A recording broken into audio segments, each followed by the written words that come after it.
This lecture is on how universities work and what being a professor is like and how you become a professor. And the logic behind this video is kind of twofold. One is that I think it can be helpful for students to know a little bit about how a university works, because oftentimes we'll ask students to do things, bureaucratic things. Like if you want to petition a course, we'll say, yeah, go talk to the chair or go talk to the dean. And you would be like, okay, who are these people? What do they do? Right? And also, I often have people come and talk to me and say, well, I would like to be a professor. How do you become a professor? What is it like to become a professor? What do you do? How does that happen? And then sometimes students will tell me what they think about the process, and they're often really off and in ways that could hurt them, right? And so, and I mean, of course, where would they learn how to do this, right? How would they learn about the university or how you become a professor? There's not really a clear way of learning about those things, so it makes sense for me to talk about it. Right, this is the way a university kind of works in some ways. This is what your professors had to go through to become professors. This is what you would need to do. Here's some tips that I learned from my experience. So that's kind of the idea of this video. So first, like I said, there's a lot of students who say they want to go to graduate school, and and among them, there's some students who want to become a professor. And perhaps they think about, being kind of like Indiana Jones, right? Indiana Jones, there's this wonderful scene in Raiders of the Lost Ark where he's a professor. And it's a hilarious scene. And if you've never seen it, I would encourage you to see the movie. It's awesome. But, we can't all be Harrison Ford. People like me, we're more like Professor Whoopi from Tennessee Tuxedo. I think there's even some resemblance there, except Professor Whoopi could grow a mustache. I can't. And I do long for the day when a talking walrus and penguin would come visit me in my office. That would be awesome. But jokes aside, one thing that I have to really stress that makes graduate school, especially the PhD programs, but also to a certain extent master's programs, a big something that shapes them, that's central to them, is your advisor. So when you hear the word advisor, you think of that person that you go to who tells you these are the classes you should take next semester, and maybe gives you some other advice. Depending on whether you have a class with that person or not, you may see your advisor exactly once a semester. So when you think advisor, you probably think of someone who really doesn't have that much to do with you. But in the PhD program, and to a certain extent the master's program, your advisor is extraordinarily important. Your advisor helps determine what your life will be like for the rest of your life, depending on what you do. So pictured here, you can see two men, both people who have given me advice, a lot of help. There's Dr. Kevin Doak and Dr. Don Baker. Dr. Don Baker was my academic advisor for my PhD program. He was and is an amazing scholar and advisor. I cannot tell you how much he did for me to help me. He was always there ready to offer advice while I was a grad student and even afterwards. He always was very supportive of me in my endeavors. He always, if I needed help with something, he always helped me. And he did his job as an advisor. He told me what classes I needed to take. He gave me important introductions. So when I went to Korea, he gave me an introduction to a professor there when I went to Korea for my research. And that professor was able to give me access to a library in Korea I needed. He gave me a desk in a research institute so I could work. That was very helpful, as you can guess. That advisor also made sure I got some jobs.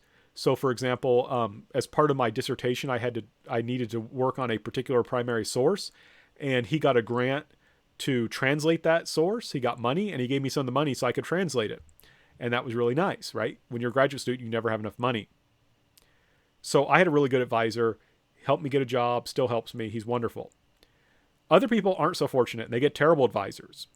So one of my friends, when I was a graduate student, he had a different advisor, and that advisor basically used him as unpaid labor. That advisor was always making him do work that had nothing to do with his own area of studies. So much so, he could not actually complete his coursework, right? So imagine this, right? That you are being given so much work, and it'd be like, hey, we're having a party for these important scholars. You're the one that's going to order the food. You're going to pick it up. You're going to bring it. and then you're going to clean up afterwards. Now, what does that have to do with being a student, right? You have to take care of this stuff. It has nothing to do with it. But it's really hard to go against your advisor. If you make your advisor mad and the advisor won't write you like letters of reference, you're doomed academically. And some advisors are very responsible and are very good, like my advisor. Others are not, and it's almost like abuse, what they'll do to their graduate students. That they'll make them do all this extra work that has nothing to do with them actually learning about what they're there to learn. And it can interfere with their ability to complete their coursework or complete their other work. And there's nothing they can do about it. So it's very important when you think about a PhD degree or a master's degree to a certain extent that you look at the professors who are in that program. So when you came to study at Lander University, you did not think, I want to study with, Dr. Rausch, or I want to study with Dr. Witherspoon or whoever. You just said, I want to study at Lander University. But when you go to graduate school, you're studying under a specific person, especially with a PhD. And to give you an example, I applied for several graduate PhD programs, and one, you get a letter back that says whether you were accepted or not. And it was interesting. I applied to one program and they said, you're fine. You've got everything you need. You've got high enough grades. It's okay. But there's no one here who can actually help you with the project that you want to do. There's no one who thinks that they can advise you.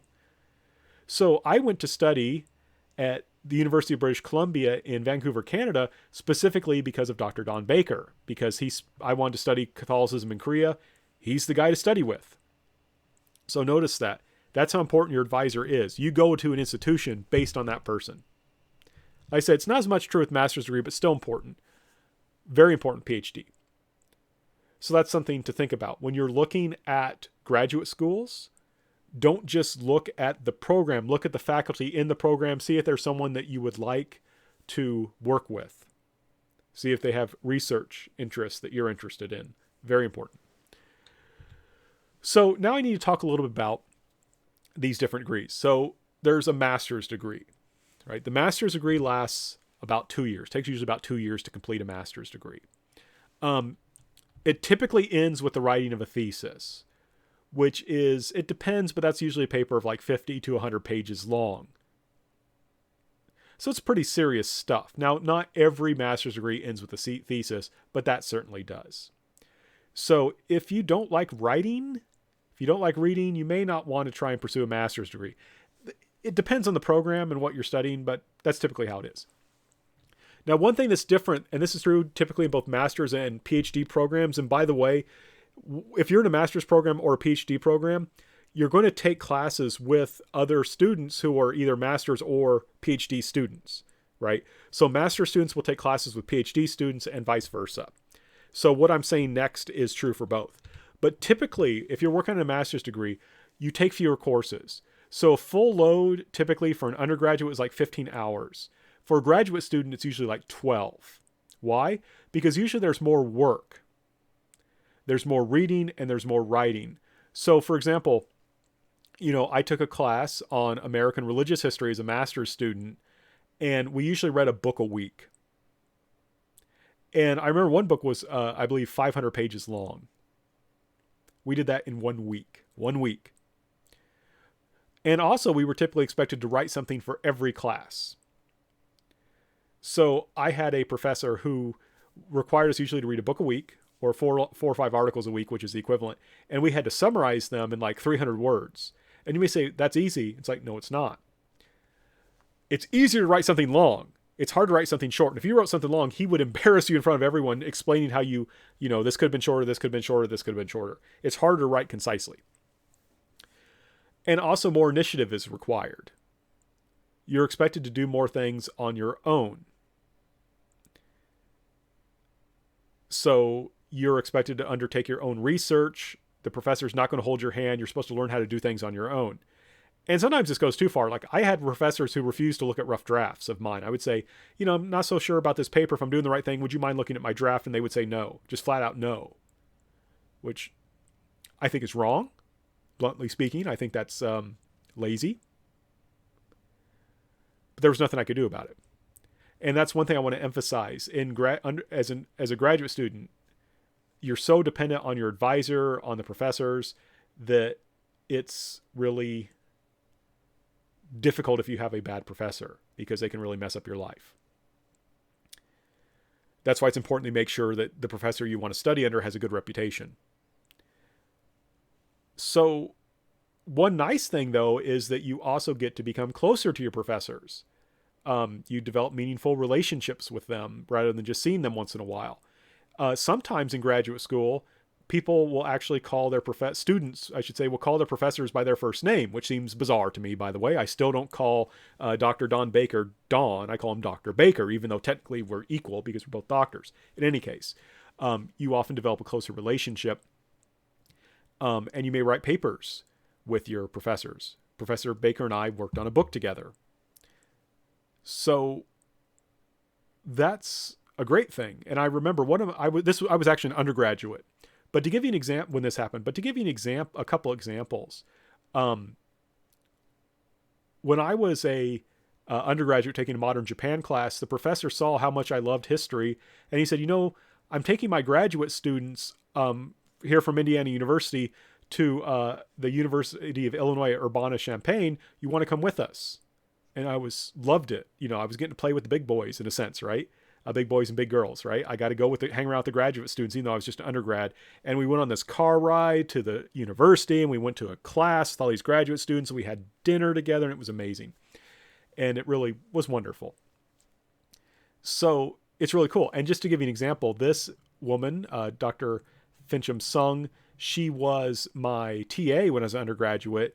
And then when she was working on her PhD at IU, I was working at my master's degree, and we ended up working together for the same professor. She was a teaching assistant, and I was a teaching assistant, and it was really wonderful.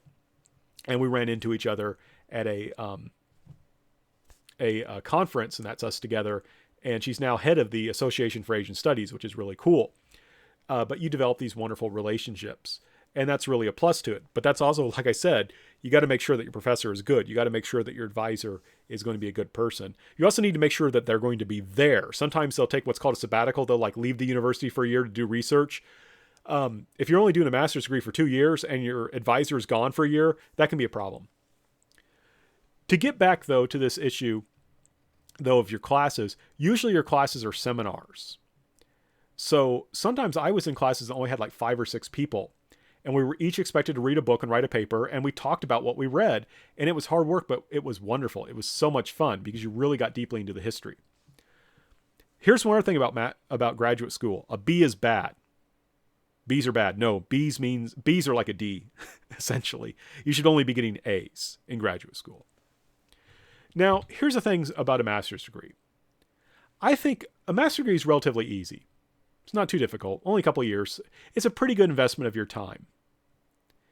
If you've got the time and money and you've got the energy, it's not a bad thing to go straight from an undergraduate degree to a master's degree. That's fine.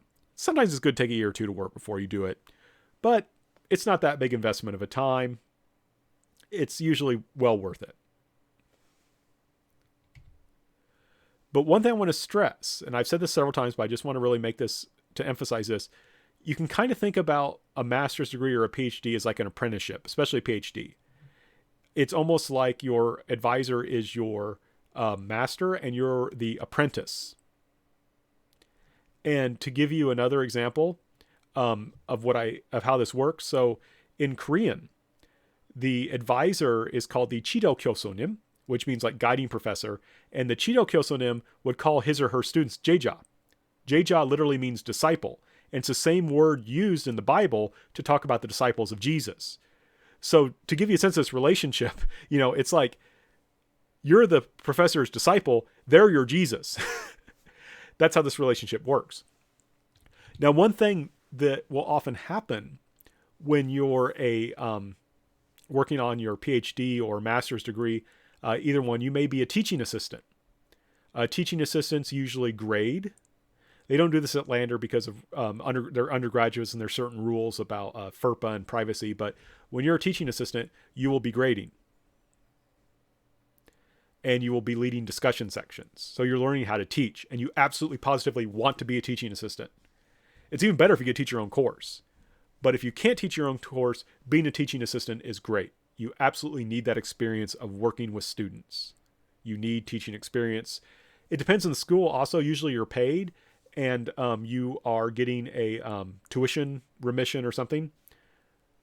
However, I want to stress, it takes a huge amount of time. If you're a teaching assistant, typically that's kind of like secondary. Or I'm sorry, typically that becomes primary. You'll actually find yourself focusing on that instead of your coursework. Right? You'll typically find yourself focusing on that instead of your coursework. So being a teaching assistant is really great. It's awesome, but it takes a lot of time. Now, I did want to share, I thought this was a fun image. These are, I helped TA for the Introduction to Asia class at the University of British Columbia. I was basically head TA because I stuck around and was older than the other students, so I tried to kind of organize them. And that's the advisor, or the teacher, Dr. Francesca Harlow. She was a specialist, she's retired now, so she was a specialist in Indian history. So for her we threw her a birthday party, and we gave her a cow, because she loved cows, Indian history. And these are the other TAs. This is Van Than. You'll notice she has very short hair. That's because it was cold. It's Vancouver. It's rainy. You can't tell because she's wearing a jacket, but she's a Buddhist nun. That's why her hair is cut short. This is Wai Lam. And this is Shanae. We'll meet Shanae again later, but she's now a professor at Harvard and just a wonderful person. But this is us as TAs working with our professor. And you often, like I said, get these close relationships. It's a lot of fun. This is our apartment, by the way. We're having a good time together. Now, to talk a little bit about the PhD, the doctoral degree, this is not something that I recommend. Whenever a student comes to me and says, I want to do a PhD, I usually try and convince them not to. And that may sound weird because I have a PhD. Why would I try and convince people not to take the road I've taken? Well, here's why. Okay, I started my PhD in the year 2003. I completed it in 2011. So it took me 8 years. Usually it's like 6 to 10 years. It took me a little bit longer because in order to complete my PhD, I had to learn how to speak and read Korean, read Japanese, and read Old Chinese. So that takes a while because of the language. And when I entered in 2003. In 2008, we had the housing crisis and the financial meltdown that came after that. So I was like, oh, great. What am I going to do now? Are there going to be any jobs when I finish? Right? It was very scary. So it takes a lot of time. It can be very expensive. I was fortunate because I was able to attend the University of British Columbia when Canada was wanting to attract people to come there.